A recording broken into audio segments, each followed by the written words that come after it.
Hi, I'm Kezia, brain injury survivor and member of Bind. And hi, I'm Carrie, stroke survivor and Bind member. And welcome to Bindwaves episode 5, where today we're going to discuss caregivers. And our guest today is Jeff. Jeff is a bike enthusiast and a dog lover. He's even trained his dog to ride with him on his bike. So welcome, Jeff. Good to be here. Glad to have you. I'm so glad you're here. This is exciting. Welcome to Bindwaves, the official podcast of the Brain Injury Network of Dallas. I'm Brian White, Bind's Executive Director. On each episode, we'll be providing insight into the brain injury community. We'll be talking to members and professionals regarding their stories and the important role of Bind's clubhouse. We work as a team to inspire hope, community, and a sense of purpose to survivors, caregivers, and the public. Thank you for tuning into Bindwaves. Let's get on with the show. So, Jeff, can you, in your own words, explain to us what a caregiver is? Caregiver is, I guess, someone that would aid you in getting through the day. And getting through the day. So Yeah, normally a family member, like somebody, like if you were in a hospital, they'd be allowed to come and see you. I don't know, I guess spouse, husband. Family member. Yeah, I know we're all kind of the same. We all have gone back to living with our parents. And I know we're all very thrilled about that. I'm so thrilled. Yes. But Jeff, how did you get to need a caregiver or know what a caregiver is? Like, can you tell us a little bit about yourself? I've had 5 brain surgeries since 2002. My first was astrocytoma brain tumor, and they had to cut my cerebellum in half and take out some of it.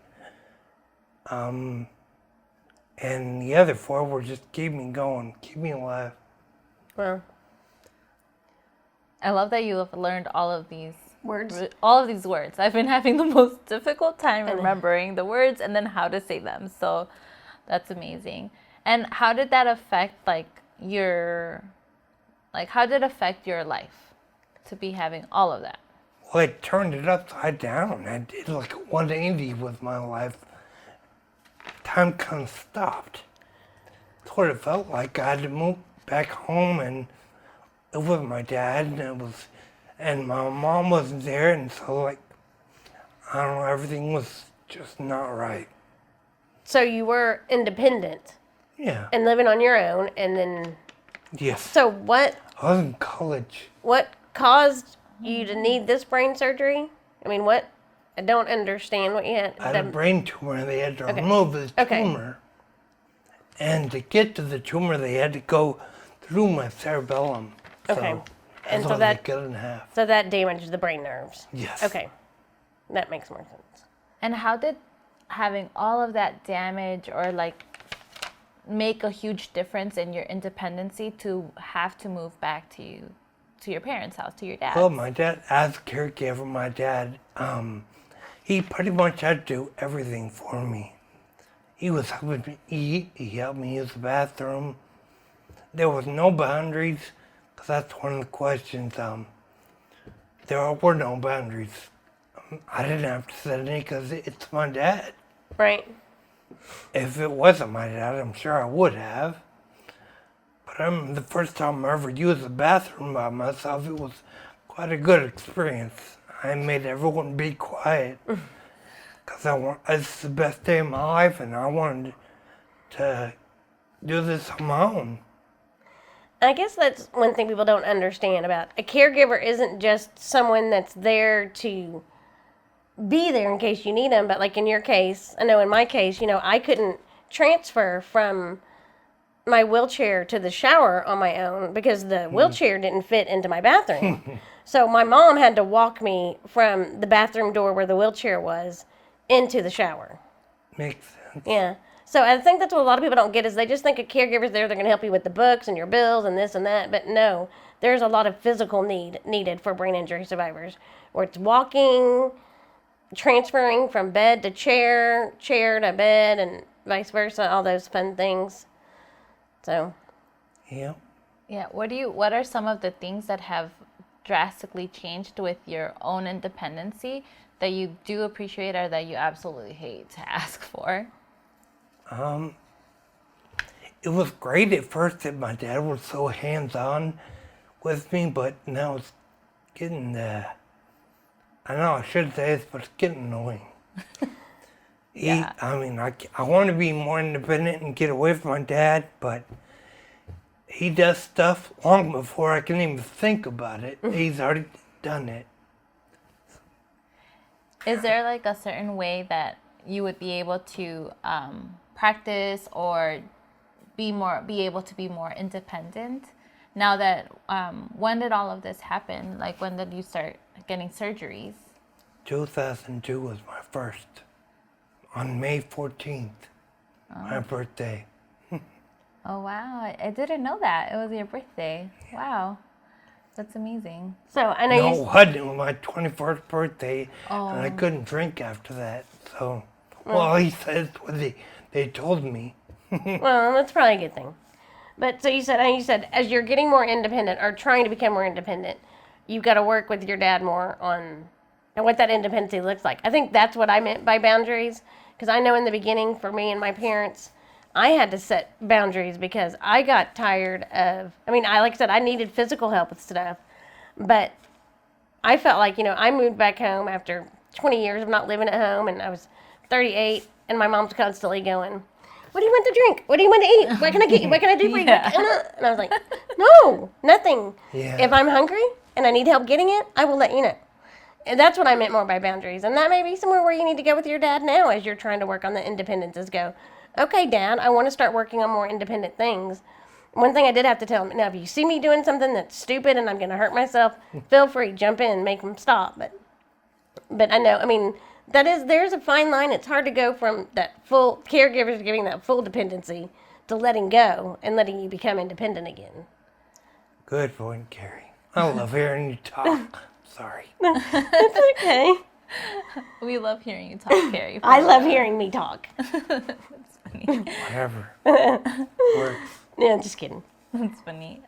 With going towards having a caregiver, is there some certain things that you feel like you've been getting better at, like setting that boundary between you and your dad, or even anyone else, like people themselves, right? Like people that see you for the first time, or people that have met you for the first time? Setting boundaries is not, I've never have. I need to, Yeah. because it's gotten to the point where he does everything for me before I even think about it. So yeah, I do need to set boundaries like to get me working back into doing things myself. What is one that you absolutely want and need? Like for me, is driving. Like I know that this is what I need to be the most independent that I can, is to be able to drive. And it's scary for me, and also a lot of work that I'm gonna have to do. But I know it's what I need, so I need to take a class, and I need to ask my mom for giving me the permission. Essentially, she's through a little bit of trauma, but the permission be like, hey, Mom, trust me today and teach me how to drive down the block. So that's what I would love to do. Is there something that you know that you want, like your little wish list? I would love to be able to drive again, but that ain't gonna happen. Yeah. Yeah, that'd be the biggest one right there is I use Uber to get around, or my bike. Mostly my bike, but sometimes Uber. And I guess it was scary the first time, but not really anymore. Right. And I went home from mine, I don't know, a week or two ago, and Uber was only like $20, I think. So it's getting cheaper, I guess. Not considering the gas prices are going up, it's not, but kind of I thought it was pretty cheap. Yeah. Uber's great. It was affordable. Yeah. Yeah, and I think that's actually really good that you trust yourself, and essentially your dad too, to a certain extent, that you're ordering an Uber yourself and riding a bike. That's so cool. I'm still a little nervous about riding a bike, actually. It's not a real bike, it's a trike. It's still a real bike. recumbent trike.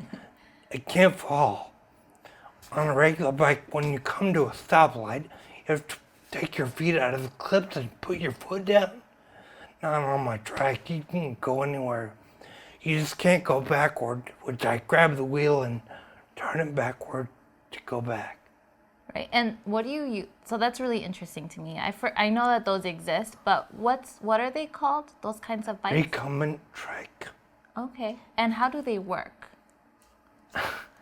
Well, the pedals are in front of you, and the one wheel behind you, that's the one that drives everything. So it's one wheel behind and two in front? Yeah, I was thinking it was the other way around. Same. Yeah. Same. On most trikes they were. Okay. That's the way they were originally, but on mine it's different. Okay.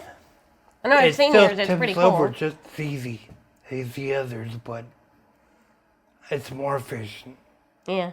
And are you like closer to like the street? Like you're Much lower closer, than a yeah. normal bike? I've fallen off of a regular trike before, and it's a long way down if you're standing. Yeah. But with my trike, I mean, you could be going 40 miles an hour and fall off, and you're just going to slide. I wouldn't recommend going 40. It's a bad idea. Thanks for the recommendation. Right. Yeah, and I think that's like a really good view about like you have your caregiver and that you're setting up like independence on yourself and then also trust on the caregiver, which is really good. I think it's really good that you're able to do that. Do you have like this other needs from your father or from other friends or anyone that's considered a caregiver? Do I have needs? Yeah, like a special support. Well, my dad's always been there. There's not really anything that I haven't mentioned already. Does Bind also, besides just helping those of us that are brain injured survivors, does Bind do anything to help caregivers? We have a monthly caregiver support group. It was monthly, now it's quarter annually. Okay. And they're also part of the peer partner program, right? If they so choose, we can set up caregiver to caregiver like we do brain injured to brain injured for sure we one-on-one can. to support. Yeah. So Bind Brain Injury Survivor Network doesn't just support the brain injured; it supports the entire family and the well-being of us all. So absolutely. Yeah, I know that my mom actually met your father in one of the support groups, and I think it's so helpful for caregivers. I think that word is very interesting for me. I know it is for you too. Like you like it better than other ways. Yes, there are some terms that I find that make me cringe. We don't need to go into that. But. Yeah, but I think it's amazing to see like that, like family members or friends or anyone that really is considered like a caregiver, to have that kind of support and learn from one another. Because I know that the most awkward thing and most difficult thing when I needed my mom is having to ask my parent for help. Exactly. Like just overall was so hard. So it was really helpful, I think, and helpful for me to not have to explain what was happening or what is needed to anyone other and just having them figure it out, with other people. So that was pretty cool. So what is one advice that you think that you can give to other brain injury survivors of how to deal with their parents or their friends or even some extra person that's or maybe a their caregiver? spouse, yeah. Or I mean, their just to a spouse. caregiver. What advice would you give to a brain injured survivor on dealing with their caregiver, or maybe just some advice that you wish someone had given to your dad? My dad did an excellent, grade A, 100% job. And the only advice I would say is to talk to, find out what your, I'm trying to think of the word. Not your person, or your survivor. Know what your advantages Advantages or disabilities. of disability, yeah. Okay. You have to find out what they are as soon as possible, Well, and because they're slow. right. If you want aid of some sort, you get on as soon as possible. And my dad did that while I was in a coma, so And one question, kind of not regarding the caregivers, but so how has Bind helped you? it's changed everything. I told you I did a 180 when I had the brain injury. Well, I did another 180 when I came to bind because I was drinking a lot, and it changed everything. It went back to normal. That's awesome. Yeah, that's amazing. Right now that you were saying like what you need, how to ask for it, and all of that, what are some of the things that before you even knew you needed it that your dad asked for it? You said while in a coma, he did that part. What was it? What did he ask for? What did he figure out?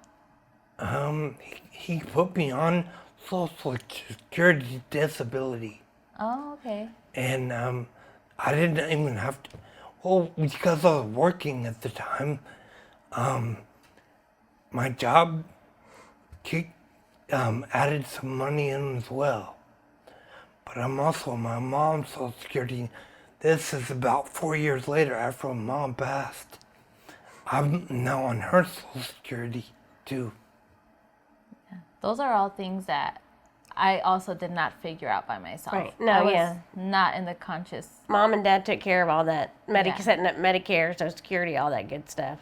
Yep. And that's one of the biggest things caregivers do that we don't think about is that stuff. It's like, what's the next step? What happens after I leave the hospital? What happens before I even leave the hospital? What do we need to set up and what do we need to do? One thing my dad did recently was he put all his, what do you call it when he dies and they give you a... His estate? No, I feel like you're thinking about a different one. His money, whatever, his leftovers, His estate, his will. I mean, sure. I don't know the proper term. He had to set up a trust fund. Okay, trust fund. There you go. Yeah. That was like overseas. It's not overseas, Oh, but he had to overseas, not overseas, but overseas. Right. I know what you mean. Yeah. Jeff, we greatly appreciate you taking your time today to talk to us about caregivers. course. Like I said, I feel like the three of us all kind of share some similarity there, but we very much appreciate your honest and open feedback and look forward to visiting with you some more. Thank you very much for being with us today. Yes, thank you so much. Is there something that you would like to, before we leave, anything that you would like to make sure you get to us or to this to subscribers? Not really. No? All right. Everything's up front. Great. Amazing. So thank you again. Thank you so much for being here. I love listening to all those survivors have their perspective on all of the important stuff. And I think at this point is our caregivers and like how they handled this and how we handled being back to our parents' house. Yeah. Thank you, Jeff, so much for coming in today and telling everything that we need to know about caregivers. Of course. We really do appreciate you taking time out of your day and being with us here today, Jeff. And we thank you listeners as well for joining in and listening all about caregivers and Bind. And we look forward to seeing you and you hearing us on the next episode of Bind Waves, episode 6, where we visit with a brain cancer survivor. Thank you. I'm Michael. I'm a member here at Bind since 2016, so for the last 6 years. And this book is a collection of our individual stories and some artwork. If you would think you would like to pick one of these up, you can either go to our website or come into the clubhouse and pick one up in person.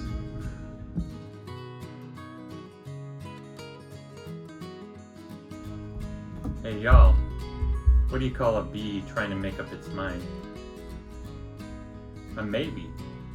We hope you've enjoyed listening to Bind Waves and continue to support Bind and our nonprofit mission.